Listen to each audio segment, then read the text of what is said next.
ओम शांति। आज है 10 मार्च 2026। बाप दादा के महावाक्य हैं, मीठे बच्चे, सबसे बड़ी बीमारी देह अभिमान की है। इससे ही डाउनफॉल हुआ है। इसलिए अब देही अभिमानी बनो। प्रश्न, तुम बच्चों की कर्मातीत अवस्था कब होगी? बाबा उत्तर देते हैं, जब योग बल से कर्म भोग पर विजय प्राप्त करेंगे, पूरा पूरा देही अभिमानी बनेंगे। यह देह अभिमान का ही रोग सबसे बड़ा है। इससे दुनिया पतित हुई है।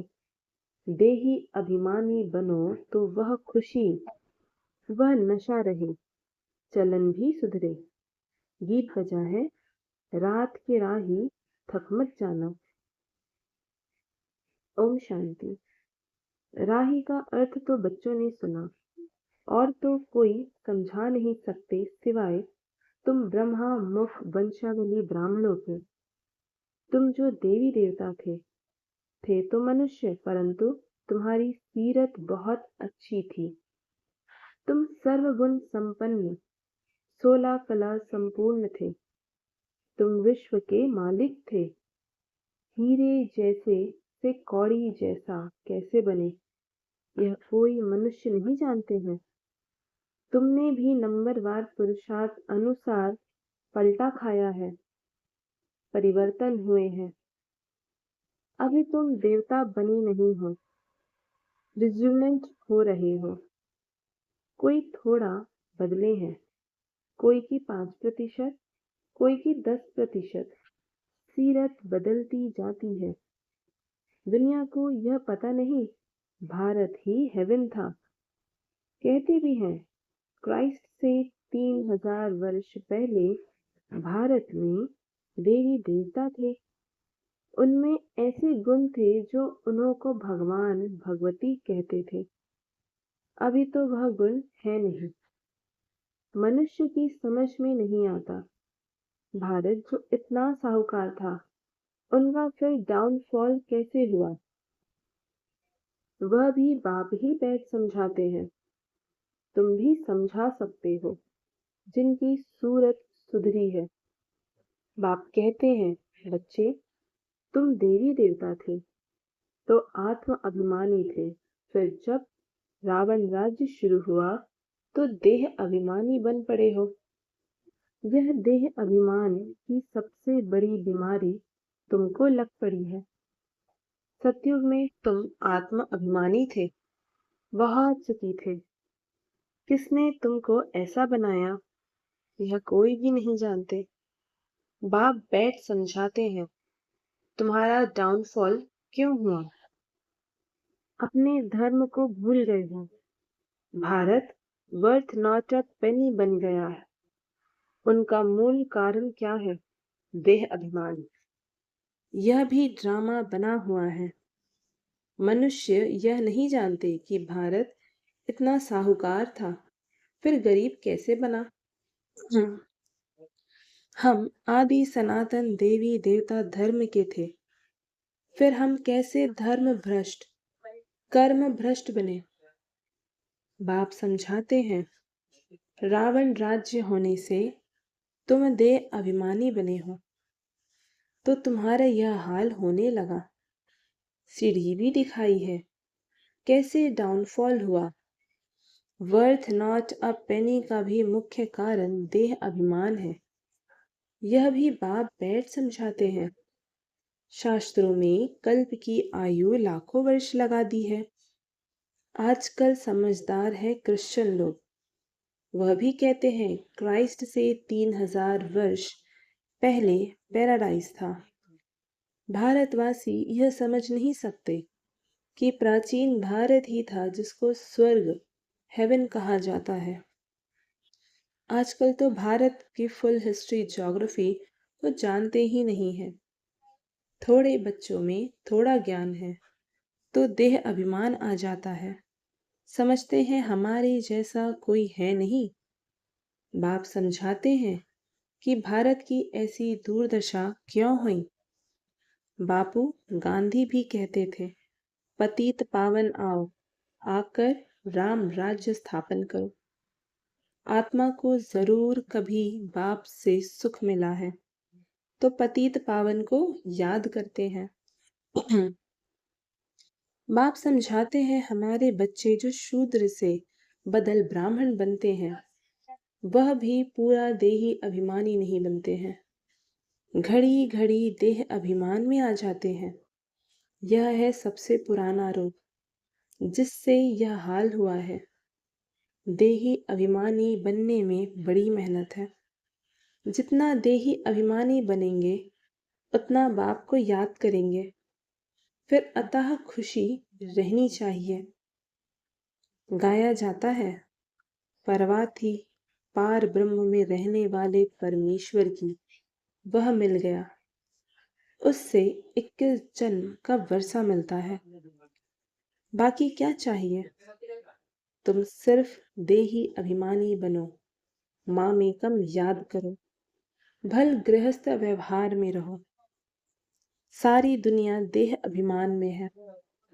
भारत जो इतना ऊंच था, उसका डाउनफॉल हुआ है। हिस्ट्री ज्योग्राफी क्या है, यह कोई बता ना सके। यह बातें कोई भी शास्त्रों में नहीं है।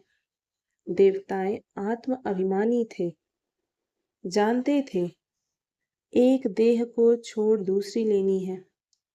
परमात्मा अभिमानी नहीं थे। तुम जितना बाप को याद करेंगे, देही अभिमानी रहेंगे, उतना बहुत मीठा बनेंगे। देह अभिमान में आने से ही लड़ना झगड़ना बंदरपना आ जाता है। यह बाप समझाते हैं, यह बाबा भी समझ रहे हैं। बच्चे देह अभिमान में आकर शिव बाबा को भूल जाते हैं। अच्छे अच्छे बच्चे देह अभिमान में रहते हैं, देही अभिमानी बनते ही नहीं हैं। तुम कोई को भी यह बेहद की हिस्ट्री ज्योग्राफी समझा सकते हो। बरोबर सूर्यवंशी चंद्रवंशी राजधानी थी। ड्रामा का किसी को भी नहीं पता। भारत जो इतना गिरा, डाउनफॉल की जड़ है देह अभिमान। बच्चों में भी देह अभिमान आ जाता है।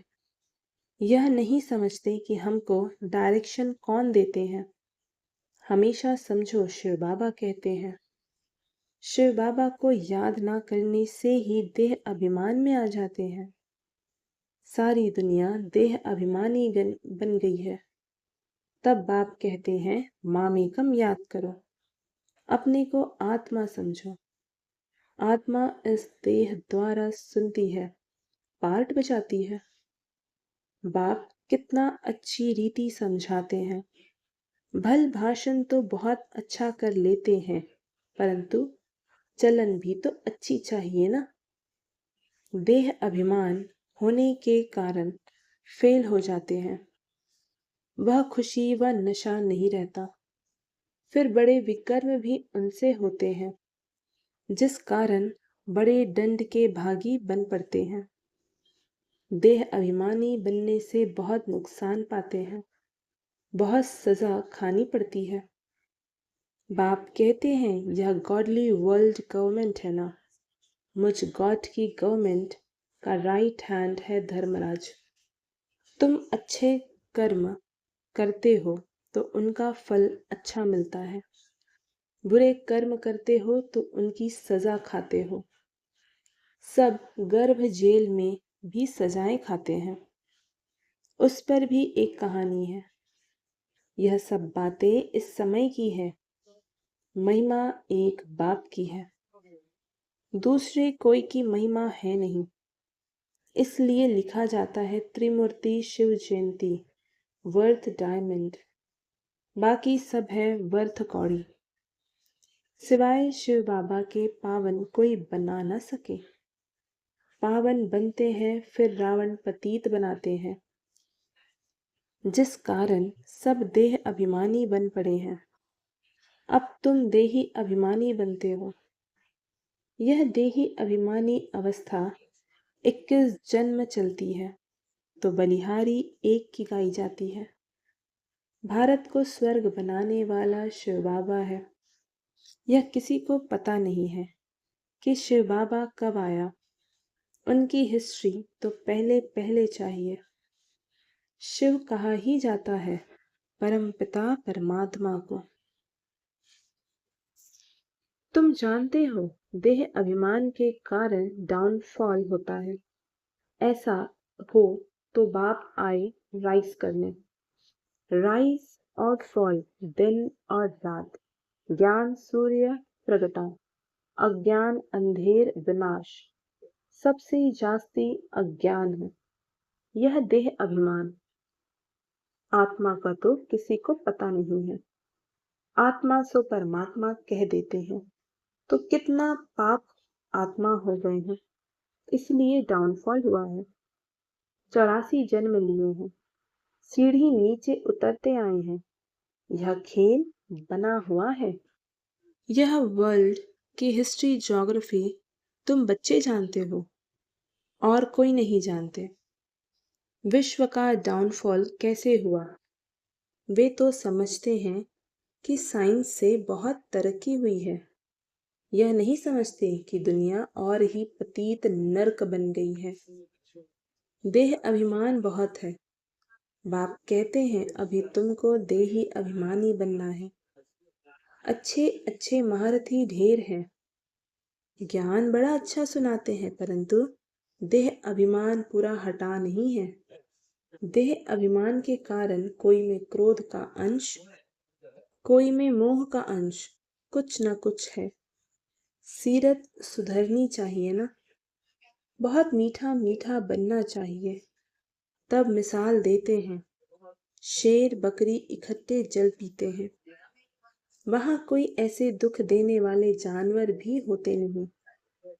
इन बातों को भी मुश्किल कोई समझते हैं, नंबरवार समझने वाले हैं। कर्म भोग निकल जाए, कर्मातीत अवस्था हो जाए, यह मुश्किल होती है। बहुत देह अभिमान में आते हैं, पता नहीं पड़ता है हमको यह मत कौन देते हैं। श्रीमत श्री कृष्ण के द्वारा कैसे मिलेगी? शिव बाबा कहते हैं इनके बिगर श्रीमत कैसे दूंगा। स्थायी रथ हमारा यह है। देह अभिमान में आकर उल्टे सुलटे कार्य करके मुफ्त अपनी बर्बादी मत करो, नहीं तो नतीजा क्या होगा? बहुत कम पद पाएंगे, पढ़ के आगे अनपढ़ भरी ढोएंगे। बहुत कहते हैं भारत की हिस्ट्री ज्योग्राफी जो फुल होनी चाहिए सो नहीं है, तो उनको समझाना पड़े। तुम्हारे सिवाय तो कोई समझा न सके, परंतु देही अभिमानी स्थिति चाहिए, वही ऊंच पद पा सकते हैं। अभी तो कर्मातीत अवस्था किसी की हुई नहीं है। इनके बाबा के ऊपर तो बहुत झंझट है, कितनी फिक्रात रहती है। भल समझते हैं कि सब ड्रामा अनुसार होता है, फिर भी समझाने के लिए युक्तियां तो रचनी होती है ना। इसलिए बाबा कहते हैं तुम जास्ती देही अभिमानी बन सकते हो, तुम्हारे ऊपर कोई बोझा नहीं है। बाप पर तो बोझा है, हेड तो यह है ना, प्रजापिता ब्रह्मा। परंतु यह किसी को पता नहीं है कि इनमें शिव बाबा बैठे हैं। तुम्हारे में भी कोई मुश्किल इस निश्चय में रहते हैं, तो यह वर्ल्ड की हिस्ट्री ज्योग्राफी जाननी चाहिए ना। भारत में स्वर्ग कब था, फिर कहाँ गया, कैसे डाउनफॉल हुआ, यह किसी को पता नहीं है। जब तक तुम नहीं समझाओगे तब तक कोई समझ ना सके। इसलिए बाबा डायरेक्शन देते हैं, लिखा पढ़ी करो तो स्कूलों में वर्ल्ड की हिस्ट्री ज्योग्राफी बतानी चाहिए, डाउनफॉल पर भाषण करना चाहिए। भारत हीरे जैसा था, वह फिर कौड़ी जैसा बस कैसे बना, कितने वर्ष लगे, यह समझाते हैं। ऐसे पर्चे एरोप्लेन द्वारा गिरा सकते हैं। समझाने वाला बड़ा होशियार चाहिए। गवर्नमेंट चाहती है तो गवर्नमेंट का ही हाल विज्ञान भवन जो दिल्ली में है वहाँ सबको बुलाना चाहिए। अखबार में भी डाला जाए, कार्ड भी सबको भेज दे। हम आपको सारे वर्ल्ड की हिस्ट्री, ज्योग्राफी आदि से अंत तक समझाते हैं। आप ही आएंगे जाएंगे, पैसे की तो बात है नहीं। समझो हमको कोई मिला, प्रेजेंट भेंट करते हैं तो हम ले नहीं सकते हैं, सर्विस करने के लिए काम में लगाएंगे, बाकी हम ले नहीं सकते। बाप कहते हैं मैं तुमसे दान लेकर क्या करूंगा जो फिर भरकर देना पड़े। मैं पक्का शराफा हूँ। अच्छा, मीठे मीठे सिकी लधे बच्चों प्रति माता पिता बाप दादा का याद प्यार और गुड मॉर्निंग। रूहानी बाप की रूहानी बच्चों को नमस्ते, और हम रूहानी बच्चों की रूहानी माता पिता बाप दादा को याद प्यार गुड मॉर्निंग और नमस्ते। धारणा के लिए मुख्य सार। पहली पॉइंट, देह अभिमान में आकर कोई भी उल्टा सुल्टा कार्य नहीं करना है। देही अभिमानी बनने का पूरा पूरा पुरुषार्थ करना है। अपनी सीरत चलन सुधारते रहना है। दूसरी पॉइंट, बहुत बहुत मीठा शीतल बनना है। अंदर में क्रोध मोह का जो भूत है उसे निकाल देना है। आज का वरदान, रिकॉर्ड देने का रिकॉर्ड ठीक रख, खुशी का महादान करने वाले पुण्य आत्मा भव। वर्तमान समय चारों ओर रिकॉर्ड देने का रिकॉर्ड ठीक करने की आवश्यकता है। यही रिकॉर्ड फिर चारों ओर बजेगा। रिकॉर्ड देना और रिकॉर्ड लेना, छोटों को भी रिकॉर्ड दो, बड़ों को भी रिकॉर्ड दो। यह रिकॉर्ड का रिकॉर्ड अभी निकालना चाहिए, तब खुशी का दान करने वाले महादानी पुण्य आत्मा बनेंगे। किसी को रिकॉर्ड देकर खुश कर देना, यह बड़े से बड़ा पुण्य का काम है, सेवा है। स्लोगन, हर घड़ी को अंतिम घड़ी समझकर चलो तो एवर रेडी होंगे। मातेश्वरी जी के अनमोल महावाक्य। तमोगुणी माया का विस्तार। सतोगुणी, रजोगुणी, तमोगुणी, यह 3 शब्द कहते हैं। इसको यथार्थ समझना जरूरी है। मनुष्य समझते हैं यह तीनों गुण इकट्ठे चलते रहते हैं, परंतु विवेक क्या कहता है? क्या यह तीनों गुण इकट्ठे आते हैं? वह तीनों गुणों का पाठ अलग अलग युग में होता है। विवेक तो ऐसे ही कहता है कि यह तीनों गुण इकट्ठे नहीं चलते। जब सतयुग है तो सतोगुण है, द्वापर है तो रजोगुण है, और कलयुग है तो तमोगुण है। जब सतो है तो तमो रजो नहीं, जब रजो है तो फिर सतोगुण नहीं। यह मनुष्य तो ऐसे ही समझकर बैठे हैं कि यह तीनों गुण इकट्ठे चलते आते हैं। यह बात कहना सरासर भूल है। वो समझते हैं जब मनुष्य सच बोलते हैं, पाप कर्म नहीं करते हैं तो वो सतोगुणी होते हैं। परंतु विवेक कहता है जब हम कहते हैं सतोगुण, तो इस सतोगुण का मतलब है संपूर्ण सुख। गोया सारी सृष्टि सतोगुणी है। बाकी ऐसे नहीं कहेंगे कि जो सच बोलता है वो सतोगुणी है और जो झूठ बोलता है वो कलयुगी तमोगुणी है। ऐसे ही दुनिया चलती आती है। अब जब हम सतयुग कहते हैं तो इसका मतलब है सारी सृष्टि पर सतोगुण, सतो प्रधान चाहिए। हाँ, कोई समय ऐसा सतयुग था जहाँ सारा संसार सतोगुणी था। अब वो सतयुग नहीं है, अभी तो है कलयुगी दुनिया। गोया सारी सृष्टि पर तमो प्रधानता का राज्य है। इस तमोगुणी समय पर फिर सतोगुण कहाँ से आया? अब है घोर अंधियारा, जिसको ब्रह्मा की रात कहते हैं। ब्रह्मा का दिन है सतयुग और ब्रह्मा की रात है कलयुग, तो हम दोनों को मिला नहीं सकते। दूसरी पॉइंट, कलयुगी आसार, संसार से सतयुगी सार वाली दुनिया में ले चलना एक परमात्मा का ही काम है। इस कलयुगी संसार को असार संसार क्यों कहते हैं? क्योंकि इस दुनिया में कोई सार नहीं है। मानो कोई भी वस्तु में वो ताकत नहीं रही, अर्थात सुख शांति पवित्रता नहीं है। जो इस सृष्टि पर कोई समय सुख शांति पवित्रता थी, अब वो ताकत नहीं है, क्योंकि इस सृष्टि में 5 भूतों की प्रवेशता है। इसलिए ही इस सृष्टि को भय का सागर अथवा कर्म बंधन का सागर कहते हैं। इसलिए ही मनुष्य दुखी हो परमात्मा को पुकार रहे हैं, परमात्मा हमको भव सागर से पार करो।